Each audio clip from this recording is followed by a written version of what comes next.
নমস্কার, দেখছেন Kolkata TV. Good morning Kolkata নিয়ে আপনাদের সঙ্গে রয়েছে আমি জুহিতা। মেদিনীপুর মেডিকেল কলেজে প্রসূতির মৃত্যুর ঘটনায় কড়া নবান্ন। মুখ্যমন্ত্রীর নির্দেশে স্বাস্থ্য দপ্তর থেকে রিপোর্ট চাইলেন মুখ্য সচিব মনোজ পান্ত। দুদিনের মধ্যে রিপোর্ট চাওয়া হয়েছে স্বাস্থ্য দপ্তরের থেকে।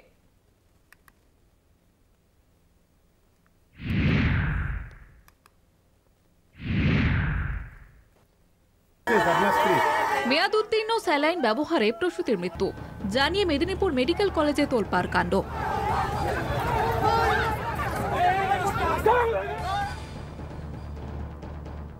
মেদিনীপুর মেডিকেল কলেজে প্রসূতির মৃত্যুর ঘটনায় কড়া নবান্ন। মুখ্যমন্ত্রীর নির্দেশে স্বাস্থ্য দপ্তর থেকে রিপোর্ট চেয়েছেন মুখ্য সচিব মনোজ পান্ত। দুদিনের মধ্যে রিপোর্ট চাওয়া হয়েছে স্বাস্থ্য দপ্তর থেকে। শনিবার মেদিনীপুর মেডিকেল কলেজ হাসপাতালে যায় রাজ্য স্বাস্থ্য দপ্তরের বিশেষ প্রতিনিধি দল। মেয়াদ উত্তীর্ণ স্যালাইন দেওয়ার জেরে প্রসূতির মৃত্যু এবং অসুস্থতার অভিযোগ সামনে এসেছে। সেই অভিযোগ কতটা সঠিক তা খতিয়ে দেখতে রাজ্য স্বাস্থ্য দপ্তরের বিশেষ দল সেখানে যায়। এছাড়াও চিকিৎসা পদ্ধতিতে কোনো ত্রুটি ছিল কিনা তাও খতিয়ে দেখেন বিশেষজ্ঞ দলের সদস্যরা। একই সঙ্গে হাসপাতালে ব্যবহৃত ওষুধ সম্পর্কে তথ্য সংগ্রহ ছিল অন্যতম প্রধান উদ্দেশ্য। মেদিনীপুর মেডিকেল কলেজের স্বাস্থ্য ভবনের 13 সদস্যের প্রতিনিধি দল। প্রতিনিধি দলে স্বাস্থ্য দপ্তরের 3 পদস্থ আধিকারিক, বিভিন্ন বিভাগের 6 জন চিকিৎসক, রাজ্য ড্রাগ কন্ট্রোল বোর্ডের 4 ইন্সপেক্টর। দলে ছিলেন অসীম দাস মালাকার, নন্দিনী চ্যাটার্জি, সৌগত রায়, সৌমিত্র ঘোষ, সরোজ মণ্ডল, রুনা বল সহ অন্যান্যরা। মেদিনীপুর মেডিকেল কলেজের প্রিন্সিপালের সঙ্গে দেখা করে প্রতিনিধি দল। বেশ কিছুক্ষণ জরুরি বৈঠক চলে। এটা ইনভেস্টিগেশন হচ্ছে, একজন পেশেন্ট ভালো আছে আর বাকিরা আইসিইউতে আছে, ইমপ্রুভিং। ডক্টর সরোজ মণ্ডলের নেতৃত্বে প্রতিনিধি দলে 2 জন ডাক্তার সিসিইউতে ভর্তি 3 মহিলার সঙ্গে দেখা করেন। পেশেন্ট বেটার আছে, স্টেবল আছে, they are managing very efficiently. Entire team is working here. Respond করছে। অন্যদিকে অসুস্থ প্রসূতিদের পরিবারের অভিযোগ, হাসপাতাল কর্তৃপক্ষ বা কলকাতা থেকে আসা প্রতিনিধিদের সঙ্গে কথা বলে দেওয়া হয়নি তাদের। কিভাবে নিষিদ্ধ স্যালাইন মেডিকেল কলেজ হাসপাতালে ঢুকলো বা তা প্রয়োগ করা হলো সেই নিয়ে শুরু হয়েছে তদন্ত। কলকাতা টিভি। বাম ছাত্র যুব সংগঠনের আন্দোলনে উত্তাল মেদিনীপুর মেডিকেল কলেজ হাসপাতাল চত্বর। প্রসূতি মৃত্যুকাণ্ডে হাসপাতাল সুপারের সঙ্গে সাক্ষাৎ করতে চেয়ে বিক্ষোভ এসএফআই ডিওয়াইএফআই। স্বাস্থ্য দপ্তর এবং হাসপাতালের উদাসীনতার বিরুদ্ধে বিক্ষোভ কংগ্রেসের। ঘটনার প্রতিবাদ জানিয়ে এক স্যান্ডেলে তীব্র নিন্দা করেন শুভেন্দু অধিকারী। সন্তান প্রসবের পর মেদিনীপুর মেডিকেল কলেজ হাসপাতালে মৃত্যু হয়েছে মামনি রুইদাসের। সংকটজনক অবস্থা আরও 3 প্রসূতির। শনিবার সকালেও তাদের সেই অবস্থা থেকে বের করা যায়নি। অভিযোগ, হাসপাতালে নিম্নমানের স্যালাইন ব্যবহারের কারণে অসুস্থ হয়ে পড়েছেন প্রসূতিরা। নিষিদ্ধ স্যালাইন সরকারি হাসপাতালে পৌঁছলো কিভাবে? বাংলা জুড়ে যে নৈরাজ্য চলছে গোটা স্বাস্থ্য ব্যবস্থা নিয়ে, সেই গোটা স্বাস্থ্য ব্যবস্থারই প্রতিফলন ভেজাল স্যালাইন প্রয়োগ। আজকে যে স্যালাইনকে 2023 সালে কর্ণাটক সরকার বাতিল করে দিয়েছিল, যে স্যালাইন 10ই ডিসেম্বর 2024-এ রাজ্য সরকার বিসিডি এর মারফতে বাতিল করে দিয়েছিল, তারপরেও পশ্চিমবঙ্গ ফার্মাসিউটিক্যালস কি করে সেই ভেজাল স্যালাইন বাংলার বিভিন্ন মেডিকেল কলেজ এবং হাসপাতালে পাঠাতে পারে? রিঙ্গাস ল্যাকটেট স্যালাইনের গুণমান নিয়ে প্রশ্ন ছিল আগেই।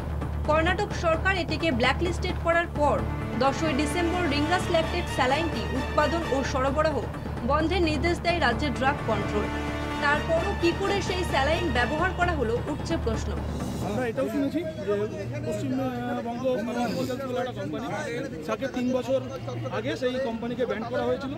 তারপরেও সেই কোম্পানির স্যালাইন কীভাবে অ্যাভেলেবেল হলো, এর পেছনে কী ষড়যন্ত্র আর কোন চুক্তিটা আছে, সেটার জন্য আমাদের এই আন্দোলন।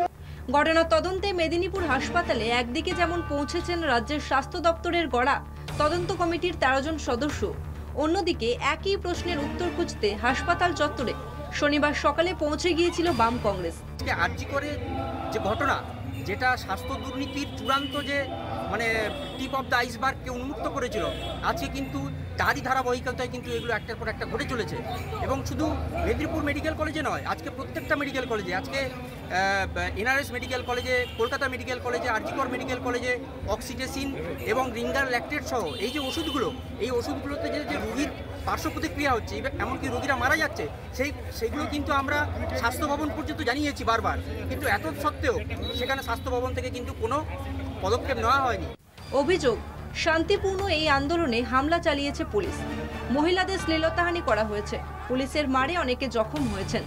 পুলিশের পাল্টা দাবি তাদের উপরই হামলা চালায় আন্দোলনকারীরা। তাতে আহত হয়েছেন খড়গপুরের অতিরিক্ত পুলিশ সুপার সহ আরও কয়েকজন পুলিশ কর্মী। রাস্তার উপর দুপক্ষের ধস্তাধস্তি শুরু হয়ে যায়। প্রসূতির মৃত্যুর দায় কার? কেন নিষিদ্ধ স্যালাইনটি হাসপাতালে সরবরাহ বন্ধ করা গেল না? এই সব প্রশ্নের মধ্যে দিয়ে দুর্নীতির গন্ধ খুঁজে পাচ্ছে অনেকেই। বামেদের পরই আসরে নামে কংগ্রেস। দলীয় কর্মীরা বিক্ষোভ দেখান। দুই দলের বিক্ষোভ ঘিরে তুমুল উত্তেজনা ছড়ায় হাসপাতাল চত্বরে। পশ্চিম মেদিনীপুর থেকে প্রসূন মুখোপাধ্যায়ের রিপোর্ট, কলকাতা টিভি।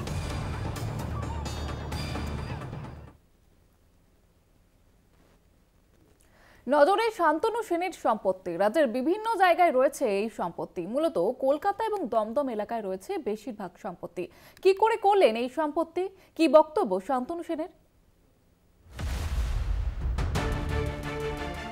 শুক্রবারই তৃণমূল থেকে সাসপেন্ড করা হয় প্রাক্তন রাজ্যসভার সাংসদ তথা প্রাক্তন তৃণমূলের মুখপাত্র চিকিৎসক শান্তনু সেনকে। তারপর থেকে শিরোনামে প্রাক্তন সাংসদ, তার ডিগ্রির সত্যতা নিয়েও শুরু হয়েছে জোর চর্চা। ওয়েস্ট বেঙ্গল মেডিকেল কাউন্সিলের তরফে তার ডিগ্রি সংক্রান্ত নথিও চাওয়া হয়েছে বলে খবর। এই আবহে নতুন করে চর্চা শুরু হয়েছে প্রাক্তন সাংসদের সম্পত্তি নিয়ে। কলকাতা টিভির হাতে শান্তনু সেনের 61টি সম্পত্তির তালিকা। নজরে শান্তনু সেনের সম্পত্তি। রাজ্যের বিভিন্ন জায়গায় রয়েছে এই সম্পত্তি। মূলত কলকাতা ও দমদম এলাকায় রয়েছে বেশিরভাগ সম্পত্তি। কি করে করলেন এই সম্পত্তি? রাজনৈতিক ব্যক্তিত্ব, সঙ্গে চিকিৎসকও, কিন্তু তাহলেও কিভাবে বিপুল সম্পত্তি তৈরির অভিযোগ উঠল? এই প্রসঙ্গে শান্তনু সেনের প্রতিক্রিয়া কি? এই অভিযোগটা অন্য কেউ করছে না। আমি মিডিয়ার সামনে আমার দলকে ডিফেন্ড করে যে বিরোধীদের আদ্যপ্রান্ত সাধ্য করি, যে বিরোধীদের আমি রাজনৈতিকভাবে পর্যদস্ত করি, তারাও এটা তুলছে না। আপনি যে তথ্যের কথা বলছেন, এই তথ্য বেশ কয়েকদিন আগে থেকে আমি অলরেডি ইতিমধ্যে দেখেছি। আমার দলেরই কয়েকজন যারা আমাকে সব রকমভাবে শেষ করে দিতে চায়, যারা আমার শেষ নিঃশ্বাস পর্যন্ত আমার সাথে এই ধরনের আচরণ করবে বলে আমি মানসিকভাবে প্রস্তুতি, তারা এই ধরনের মিথ্যা তথ্য নিয়ে ঘুরে বেড়াচ্ছে। আমি আপনাকে চ্যালেঞ্জ করে বলছি, আমার ইনকাম, আমি একজন প্র্যাকটিশনার। আজ থেকে নয়, আমি 1999 থেকে রেডিওলজি প্র্যাকটিস করি। আমার বিশেষ একজন আই সার্জন এখনো রেগুলার প্র্যাকটিস করে। আমার ইনকাম ট্যাক্স লয়ারের নাম্বার দিয়ে দিচ্ছি, কথা বলে নিন। আমার প্যান কার্ড দিয়ে দিচ্ছি, ট্রেস করে নিন। ইলেকশন কমিশনের ডেটা দেখে নিন। এবং 18 থেকে 24 এই 6 বছর আমি পার্লামেন্টে মেম্বার ছিলাম। প্রত্যেক বছর আমার অ্যাসেট লায়াবিলিটি ডিক্লারেশন দিতে হতো। আপনি ওয়েবসাইটে গিয়ে বা পার্লামেন্টে গিয়ে খুঁজে নিন। যদি যেতে চান, পার্লামেন্টে যাওয়ার টিকিটের খরচাটাও আমি দিয়ে দিতে রাজি আছি। একটা যদি প্রমাণ করে দিতে পারেন তাহলে আমি মেনে নেব। এটা কারা বলছে জানেন? যারা নিজেরা পাহাড় প্রমাণ দুর্নীতিতে ডুবে রয়েছে। এটা কারা বলছে জানেন? যারা সরকারি হাসপাতালে জিনিস নিয়ে নিজের নার্সিংহোম চালায়, যারা সরকারি হাসপাতালের লোকেদের নিয়ে গিয়ে নিজেদের বাগান বাড়িতে কাজ করে, যারা সিপিএম এর আমলে সরকারি জমি দখল করে সেখানে বহল তবিয়তে বাড়ি বানিয়ে থাকছে, তারা আজকে এই ধরনের কথাগুলো বলছে। 61 কেন? আমার ঠাকুর দাদার ভাগ্য বলা যে 610 বলেনি, বা আমার প্রপিতাময়ের ভাগ্য বলা যে 6100টা বলেনি। আমি তো আবার বলছি, এই জিনিসটা আমি অন্তত 100 বার দেখেছি। এটা আজকে নয়, এটা বহুদিন ধরে বাজারে নিয়ে ঘোরাঘুরি করা হচ্ছে। কারা ঘুরছে? যাদের সারা পৃথিবী জুড়ে, আমি রিপিট করছি, যাদের সারা পৃথিবী জুড়ে সম্পত্তি আছে, তারা এই ধরনের কথা বলছে। প্রথম কথা, এটা অর্ধেক জিনিস ভুল আছে। প্লাস যে কটা রয়েছে প্রত্যেকটার ক্ষেত্রে, অনেকগুলোর ক্ষেত্রে, একটা ধরুন বিল্ডিং, একটা ফ্ল্যাট, সেই ফ্ল্যাটটা কেনাকে একটা সম্পত্তি দেখিয়েছে, সেই ফ্ল্যাটটা বেচা মানে দেখাচ্ছে দুটো সম্পত্তি। এরকম ভুড়ি রয়েছে।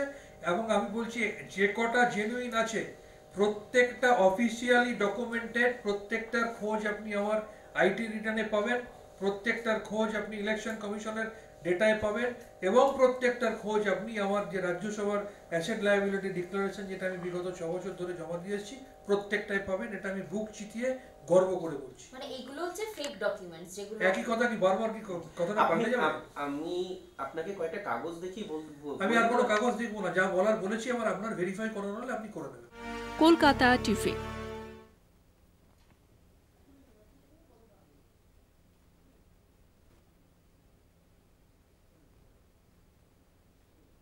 প্রশ্নের মুখে চিকিৎসক প্রাক্তন সাংসদ শান্তনু সেনের ডিগ্রি। আরপিসি গ্লাসকো ডিগ্রি নিয়ে প্রশ্ন মেডিকেল কাউন্সিলের, এবং ডিগ্রি পেতে দুটো পরীক্ষা দিতে হয়, যা কখনো শান্তনু দেয়নি বলে অভিযোগ। শান্তনু সেনের কাছে জবাব তলব মেডিকেল কাউন্সিলের। কলকাতা টিভি যোগাযোগ করলে শান্তনু সেন জানান, তার ডিগ্রি নিয়ে কোনো বিভ্রান্তি নেই। প্রয়োজনে সংশ্লিষ্ট সংস্থায় খোঁজ করলে সমস্ত তথ্য মিলবে।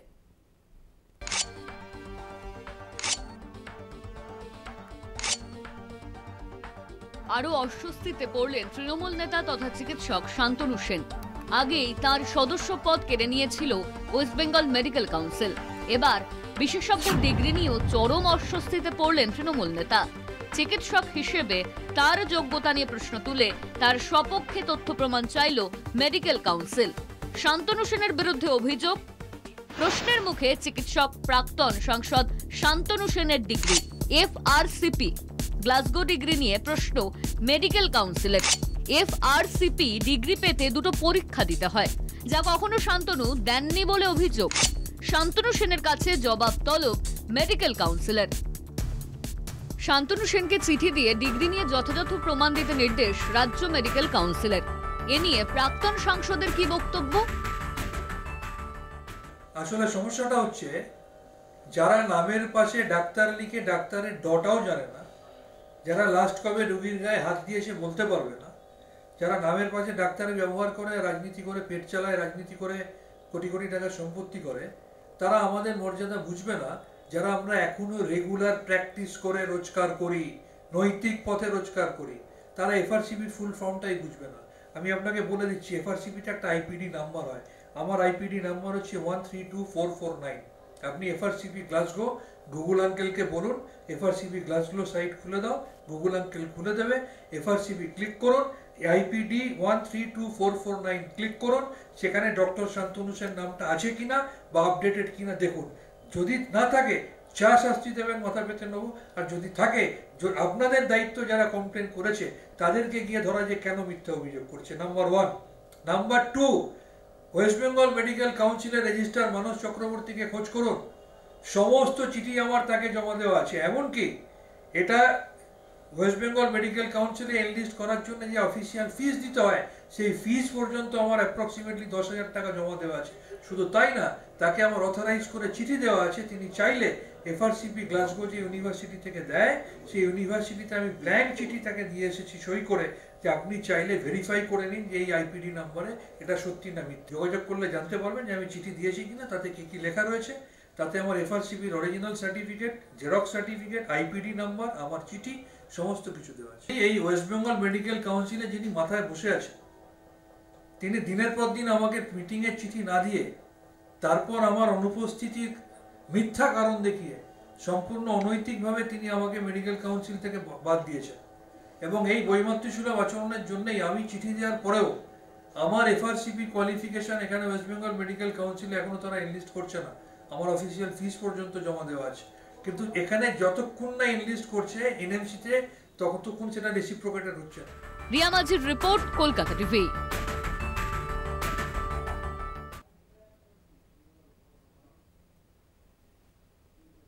এখন সময় একটি বিরতির, ফিরছি বিরতির পর, সঙ্গে থাকুন। প্রভাব খাটিয়ে ভুয়ো শংসাপত্র দেখিয়ে মেয়েকে আরজি করে ভর্তি করিয়েছেন শান্তনু সেন। মেয়ের ডাক্তারির ভর্তি নিয়ে ফের প্রশ্নের মুখে শান্তনু সেন। প্রশ্ন উঠছে, 1,21,000 র্যাঙ্ক নিয়ে কিভাবে আরজি করের মতো মেডিকেল কলেজের সুযোগ পেলেন শান্তনুর মেয়ে? যদিও সব অভিযোগ উড়িয়ে দিয়েছেন প্রাক্তন সাংসদ। বারবার শিরোনামে রাজ্যসভার প্রাক্তন সাংসদ তথা তৃণমূল কংগ্রেসের প্রাক্তন মুখপাত্র চিকিৎসক শান্তনু সেন। এবার তার মেয়ের ডাক্তারির ভর্তি নিয়েও বিতর্ক প্রশ্নের পাহাড়। ঠিক কি অভিযোগ? শান্তনু সেনের মেয়ের বিরুদ্ধে অভিযোগ, তার ডাক্তারি প্রবেশিকা পরীক্ষায় র্যাঙ্ক হয়েছিল 1 লাখেরও বেশি। এই র্যাঙ্ক নিয়ে আরজি করের মতো প্রখ্যাত মেডিকেল কলেজে ভর্তির সুযোগ পাওয়া প্রায় অসম্ভব। কোনো পড়ুয়াই এই র্যাঙ্ক নিয়ে আরজি করের মতো মেডিকেল কলেজে ভর্তি হতে পারে না। কিন্তু শান্তনু সেন নিজস্ব পরিচয় খাটিয়ে নিজেকে সুবর্ণ বণিক অনগ্রসর শ্রেণী বলে শংসাপত্র দেখিয়ে ওই কলেজে মেয়ের ভর্তির ব্যবস্থা করেন। যদিও এ বিষয়ে শান্তনু সেনের বক্তব্য, এই সংক্রান্ত যাবতীয় প্রয়োজনীয় নথি তার কাছে আছে এবং তার ভিত্তিতেই তার মেয়ে কলেজে ভর্তি হয়েছে। আমার মেয়ে CBSE-তে 97% এবং ICSE-তে 98% এবং ICSE-তে প্রায় 98.5% মার্কস পেয়েছে। আমার মেয়ে নিট পরীক্ষায় র্যাঙ্কটা একটু কম হয়েছিল। আমার মেয়ে আরজি করে ভর্তি হয়েছে। কি করে? তার কারণ হচ্ছে প্রত্যেকটা জায়গায় কিছু রিজার্ভেশন থাকে। আপনারা জানেন যে শিডিউল কাস্ট রিজার্ভেশন হয়, শিডিউল ট্রাইব রিজার্ভেশন হয়, সেই মতো আরজি করে সুবর্ণ বণিকের সুনির্দিষ্ট কিছু সিট থাকে। 2020 সালে সেই বছর 3টে সিট খালি ছিল। তার নিয়ম হচ্ছে ওয়েলিংটনে হিল সিনেমার সামনে সুবর্ণ বণিকের অফিস আছে, সেখানে অ্যাপ্লিকেশন করতে হয় এবং অ্যাপ্লিকেশনের ভিত্তিতে প্রথম র্যাঙ্কে যারা থাকে তারা পায়। 10 জনের জন্য যতজন অ্যাপ্লিকেশন 10 জন অ্যাপ্লিকেশন করেছিল 3টে সিটের জন্য, আমার মেয়ের র্যাঙ্ক ছিল সেকেন্ড। অফিসিয়ালি আমার মেয়ে সেটা কোটা অ্যাভেল করে ভর্তি হয়েছে। আমি আমার মেয়েকে সেই ব্যক্তিটির মতো কংগ্রেস করে সিপিএম এর স্বাস্থ্যমন্ত্রী সূর্যকান্ত মিশ্রকে ধরে ফার্স্ট ইয়ারটা ম্যাড্রাসের চেন্নাইয়ে রামচন্দ্র মেডিকেল কলেজে পড়িয়ে সেকেন্ড ইয়ারে অনৈতিকভাবে আমি ক্যালকাটা মেডিকেল কলেজে ভর্তি করিনি। আমার মেয়ে নৈতিকভাবে আর জি কর মেডিকেল কলেজে পড়ে। সুবর্ণমণি শিডিউল কাস্ট না হলে আপনি কি শিডিউল কাস্ট কোটা পাবেন? শিডিউল ট্রাইব না হলে আপনি শিডিউল ট্রাইব কোটা পাবেন? সুবর্ণমণিক কোটা আপনি কালকে গিয়ে যদি বলেন যে আমি সুবর্ণমণিক, আপনাকে উইদাউট ডকুমেন্টেশন আপনাকে দিয়ে দেবে, আপনাকে প্রমাণ করতে হবে না? আমি যদি আজকে প্রমাণ করতে না পারতাম যে আমি সুবর্ণমণিক সম্প্রদায়ে বিলং করি, তাহলে আমার মেয়ে তারা পেলো। আর যদি সেটা দিয়ে থাকে তাহলে সুবর্ণমণিক সম্প্রদায়ের এগেইনস্টে কেস করতে বলুন, যদি এত বড় হিম্মত থাকে। অফিসিয়ালি ডকুমেন্টেশন আছে প্রত্যেকটা। পরশ্রী কাতরতা এবং সংকীর্ণ মনোবৃত্তি, এবং আমি আবার বলছি, তাদের পথের কাঁটা ভেবে শেষ মুহূর্ত পর্যন্ত আমি যতদিন বেঁচে থাকবো তারা আমার সাথে এই ধরনের আচরণ করবে। কিন্তু মাথায় রাখবেন, আমি মমতা ব্যানার্জির আদর্শ অনুগত একজন সৈনিক, আমাকে সত্যের পথ থেকে এইভাবে সরিয়ে দিতে পারবে না। কলকাতা টিভি।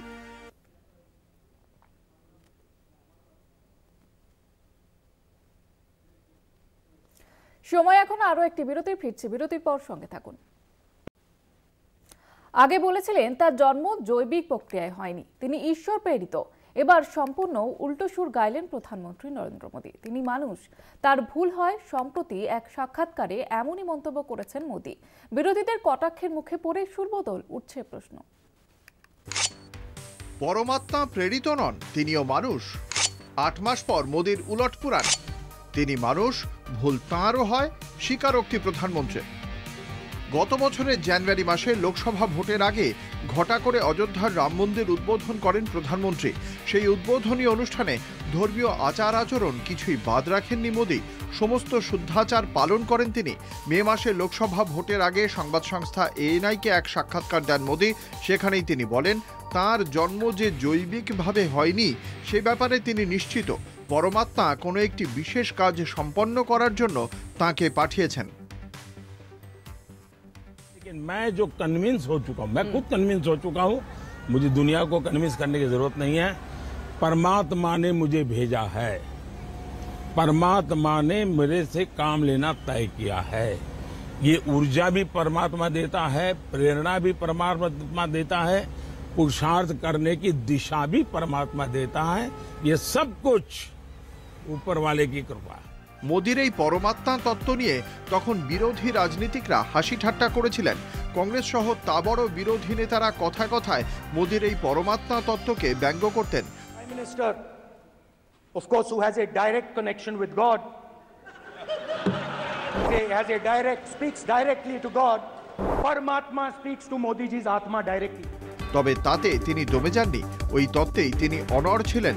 লোকসভা ভোটের প্রচারে বিরোধী নেতাদের মুখে প্রায়ই এই পরমাত্মা প্রেরিত ব্যক্তিটির কথা উঠে আসত। লোকসভা ভোটের পর আরএসএস প্রধান মোহন ভাগবতও নাম না করে মোদির ওই বক্তব্যের সমালোচনা করেছিলেন। এবার সেই মোদির গলায় অন্য সুর। তাঁর কথায় তিনিও মানুষ, তাঁরও ভুল হয়। गलतियां होती होगी, मुझसे भी होती होगी, मैं भी मनुष्य हूं, मैं कोई देवता थोड़ा हूं।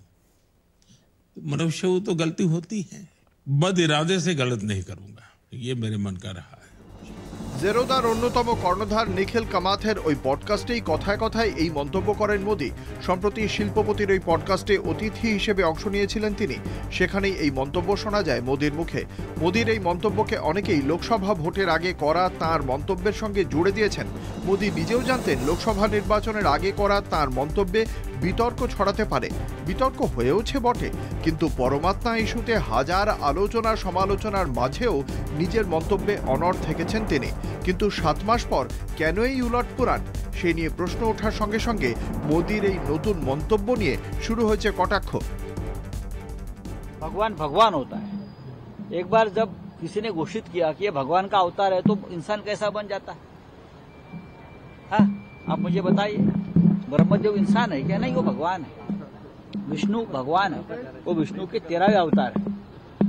तो अब जो अवतारी है, जिसको अवतार माना गया है, वो वो खुद बोल रहा है मैं इंसान हूं, कुछ गड़बड़ है, केमिकल लोचा है। বিরোধীদের কটাক্ষের মধ্যেই জল্পনা জোরালো হয়েছে। তবে কি আগের করা মন্তব্যে অন্তর্নিহিত অর্থ এতদিনে বুঝেছেন মোদি? এতদিনে নিজের ভুল বুঝেই কি তিনি পিছু হটলেন? জল্পনা সব মহলেই। কলকাতা টিভি। প্রধানমন্ত্রী নরেন্দ্র মোদীর পরমাত্মা মন্তব্যে সরগরম রাজনৈতিক মহল, কিন্তু এ ধরনের মন্তব্য প্রথম নয় প্রধানমন্ত্রীর। মোদীর মন্তব্যে প্রায়ই বিতর্ক ঘনায় বিভিন্ন মহলে।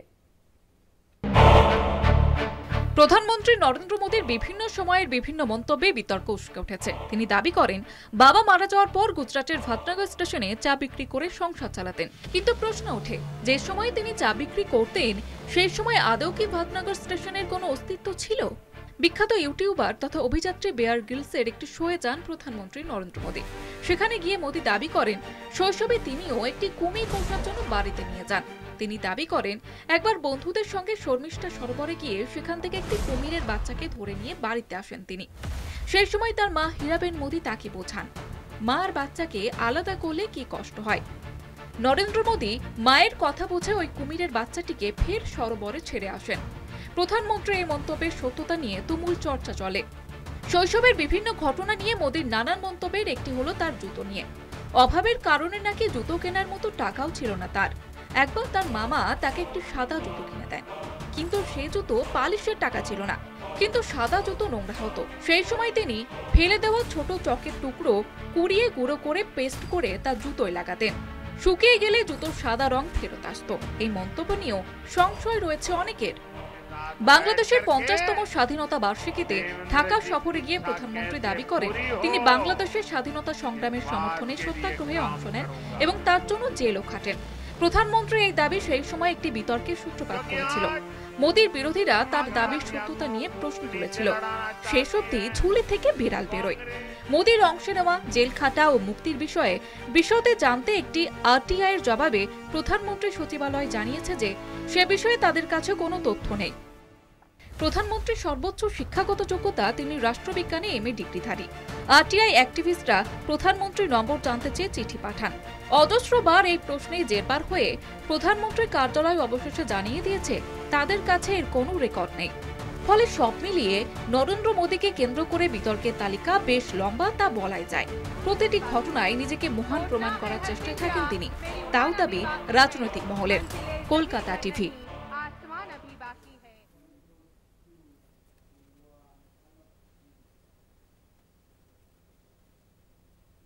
Good morning Kolkata. এই পর্যন্তই। দেখতে থাকুন কলকাতা টিভি, রাত দিন 7 দিন।